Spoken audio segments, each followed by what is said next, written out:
Hello students, today I am here to describe the load line of diode circuit, and then we will move to the rectifier, and today we will going to study the half wave rectifier.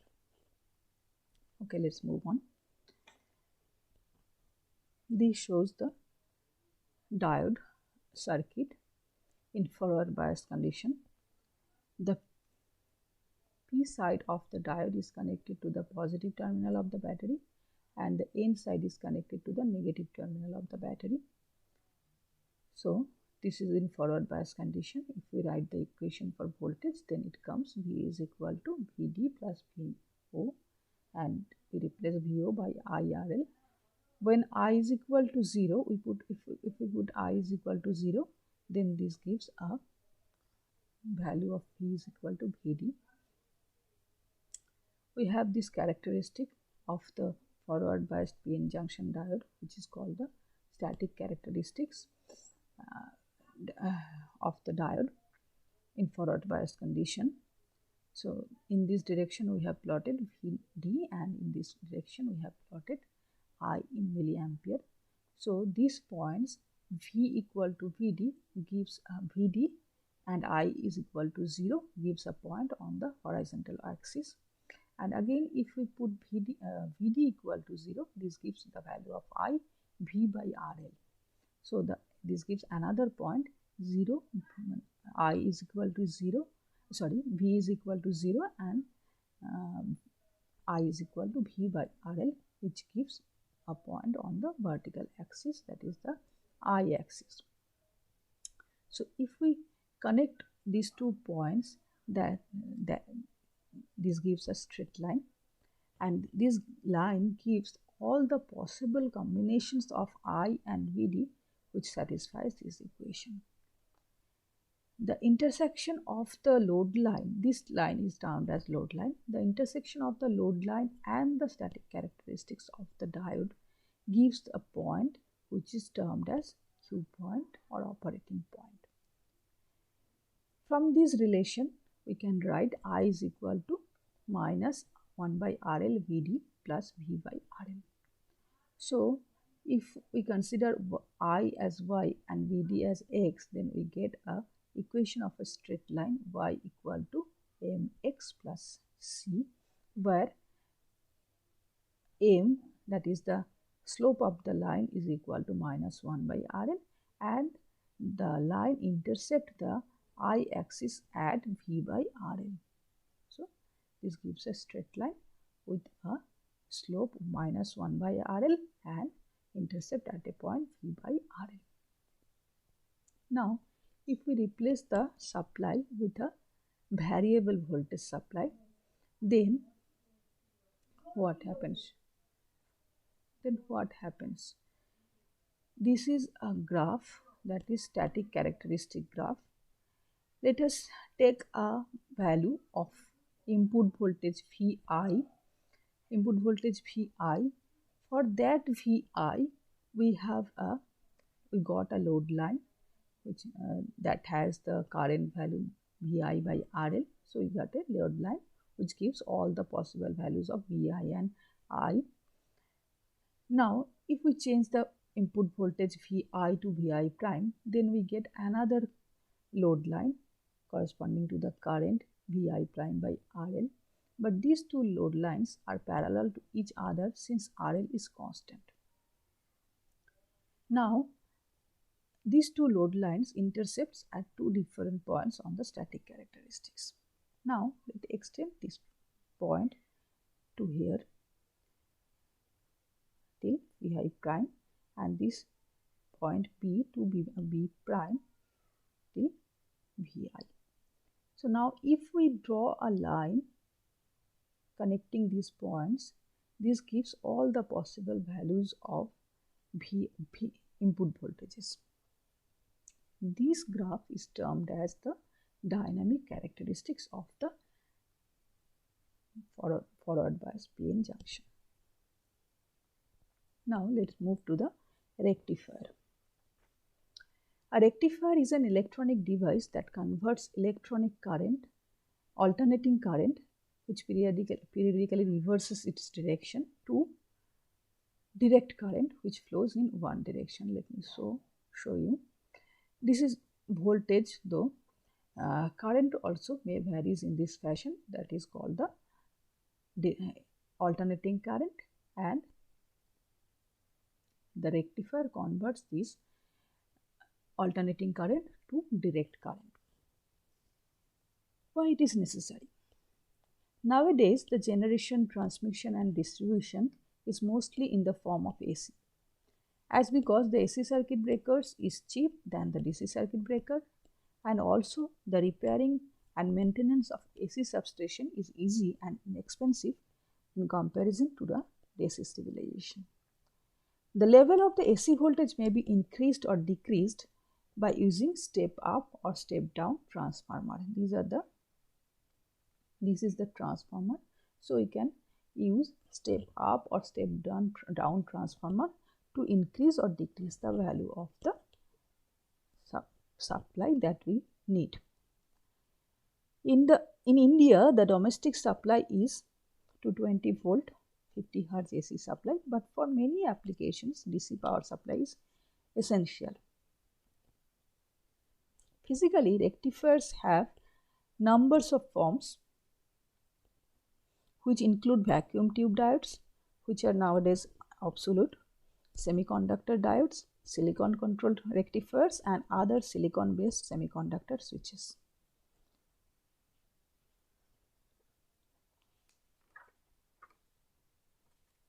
Depending on the type of alternating current supply and the arrangement of the rectifier circuit, the output may require additional smoothing to produce a uniform steady voltage. Many applications of rectifiers such as power supplies for television and computer equipments require a steady constant DC voltage. In these applications, the output of the rectifiers is smoothened by an electronic filter, which may be a capacitor, a choke, or a set of capacitors, chokes and resistors, possibly followed by a voltage regulator circuit that produces a uniform and steady voltage.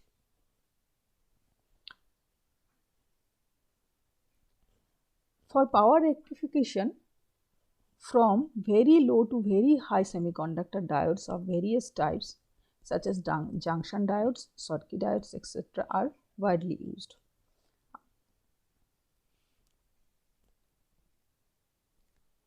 Rectifier circuits may be single phase or multi-phase. Most low power rectifiers for domestic equipments are single phase. That is why we are considering here single phase rectifier. But three-phase rectification is very important for industrial application and for transmission of energy for high voltage. So this is the single phase rectifier, actually single phase half wave rectifier. In half wave rectification of a single phase rectifier, either the positive half or negative half the AC wave is passed while the other is blocked. We know when this is alternating current, alternating source of voltage. So for the first half cycle, it is the first half cycle and the second half cycle. For the first half cycle, it is positive. So for the first half cycle, when this terminal is positive and this terminal is negative, so it becomes the diode is in forward bias condition, the current flows, and that current gives the value Im sin omega t, that is from 0 to pi, the value of current is Im sin omega t, where Im is the peak value of the current, which is Vm by Rf plus RL. Vm is the peak value of the voltage and Rf is the dynamic resistance of the diode and RL is the load connected to the circuit. And for the second half cycle of the supply, pi to 2 pi,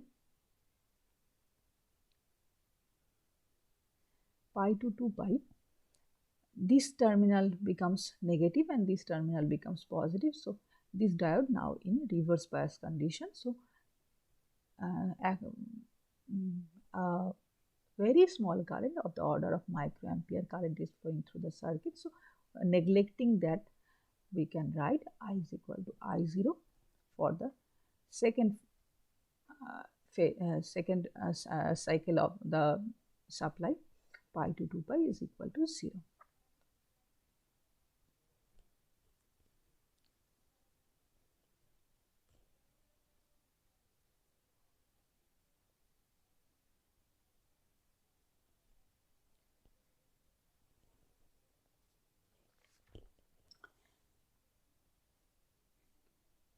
Thus, the output of the rectifier is half a waveform that we have applied to the input of the diode. The purpose of the rectifier is to produce a DC from AC. So, it is important to calculate the average or the DC value of the current or voltage. So, if we calculate the IDC, the DC value of current, then for the complete cycle 1 by 2 pi 0 to 2 pi I d of omega t, and for the first half cycle putting I equal to Im sin omega t, and for second half cycle I is equal to 0, we get the value of IDC is equal to Im by pi, and in terms of Vm we can write Vm by pi RL plus RF. Therefore, the DC voltage that developed across the RL, that is the load connected to the circuit, is VDC equal to IDC multiplied by RL, which gives the value Im multiplied by RL by pi, and also Vm multiplied by RL divided by pi into RL plus RF. Simplifying, we can write Vm by pi into 1 plus RF by RL. Next come the root mean square value of the load current. The root mean square is defined as for a continuously varying function in terms of an integral of the squares of the instantaneous values during a cycle. So, the squares of the varying function for a complete full cycle, the integration of the square of the function for a complete cycle, and taking root over of that gives the RMS value. And if we calculate this, this gives the value Im by pi is equal to Vm by 2 into RF plus RL. It gives the value of the direct current that would produce the same average power dissipation in a resistive load, and the corresponding BRMS gives the value IRMS multiplied by RL. So, this gives Vm by 2 into 1 plus RF by RL. It is defined as next point is rectifier efficiency. It is defined as the ratio of the DC power delivered to the load PDC divided by AC input power from transformer secondary, that is PAC.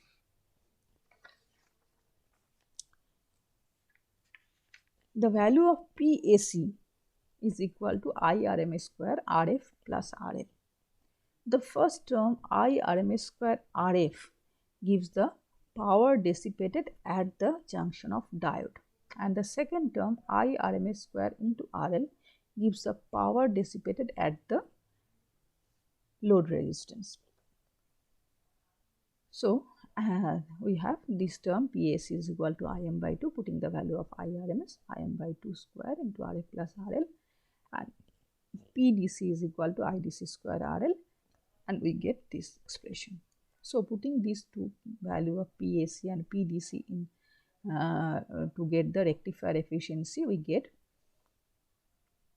4 by pi square into RL by RF plus RL.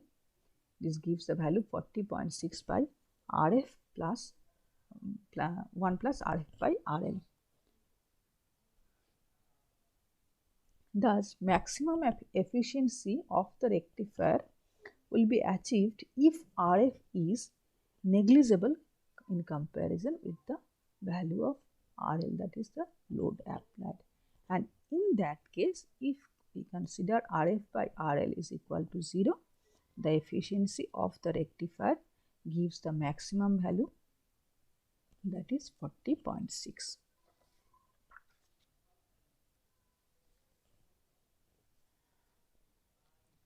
The output of the rectifier is unidirectional but pulsating in nature.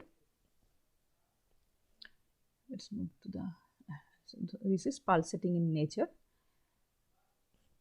So the ultimate purpose to produce a smooth DC is not perfectly achieved. In fact, by making a Fourier analysis of the output waveform, if we analyze the current by Fourier analysis, then we get these terms. We can write then I is equal to, this gives IDC, and the rest of the term is equal to IR. We can term is it as the ripple current, that is the component of current which contains the AC component. So the ripple factor is defined as the RMS value of AC components of load current divided by the DC value of load current. Or you can say that the RMS value of AC component of load voltage to the DC value of load voltage. Now IRMS square is equal to, from the AC circuit analysis, we can write IRMS square is equal to IDC square plus IRMS prime square. So we can write the ripple factor as IRMS square minus IDC square to the power half by IDC, and calculating these we get 1.21. This gives, thus the half wave rectifier has ripple factor, the value greater than 1. This expression shows that the percentage of AC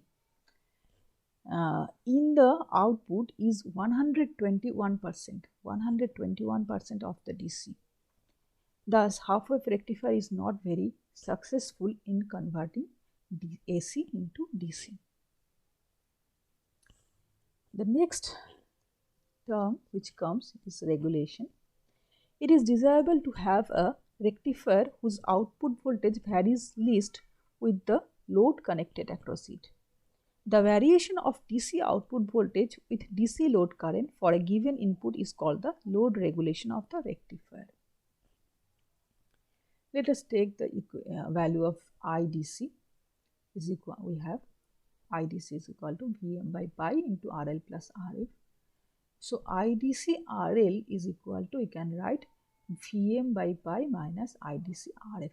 So VDC is equal to Vm by pi minus IDC RF. This equation suggests that a half wave rectifier functions as if it was a constant voltage source of Vm by pi in series with a resistance RF. Thus, VDC equals to Vm by pi when the load connected to it is equal to 0, that is IDC is equal to 0. So when IDC equal to 0, the load is 0, it has the maximum value Vm by pi, and as the load increases, that is as the IDC value increases, the voltage decreases.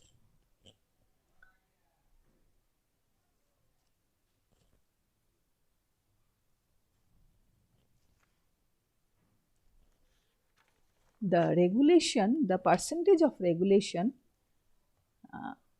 is calculated as, is termed as SL, and it is calculated as VNL minus VFL by VFL into 100.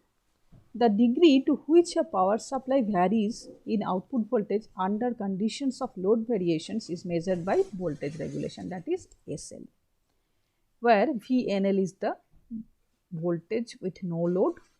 No load means IDC equal to 0, and VFL, that means voltage with full load divided by V load, VFL into 100.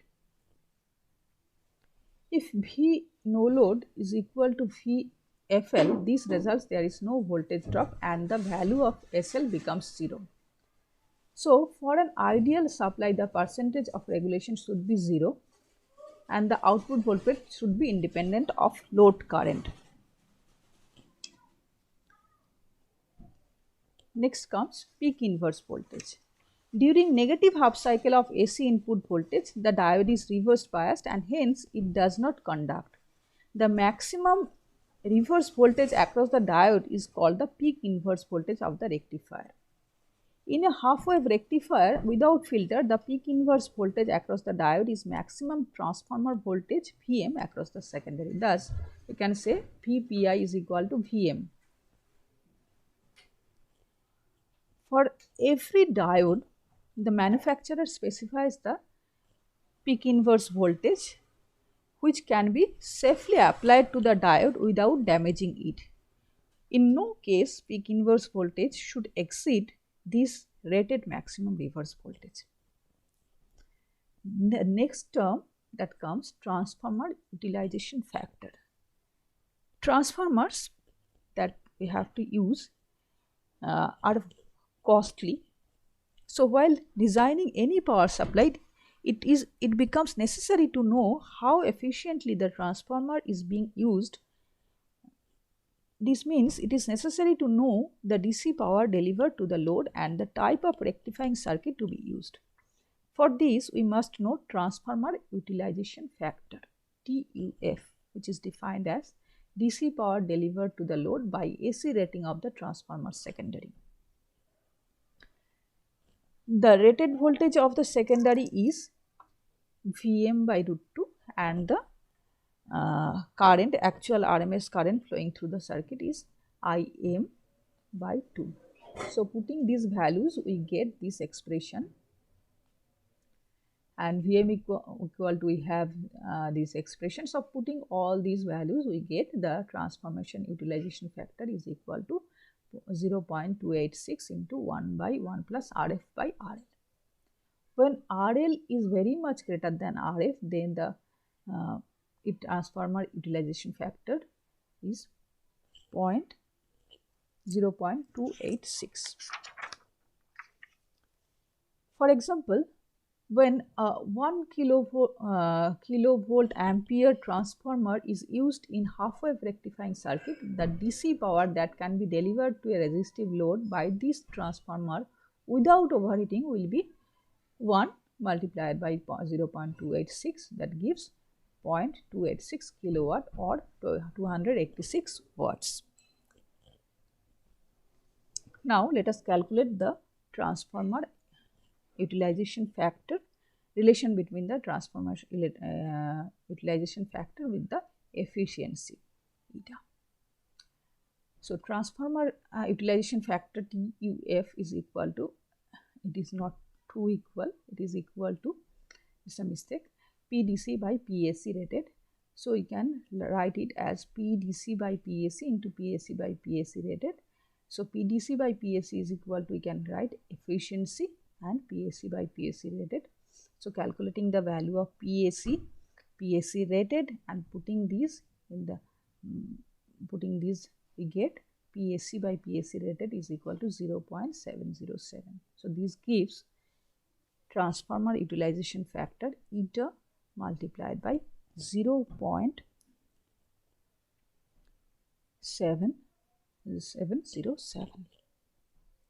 Okay, thank you for watching.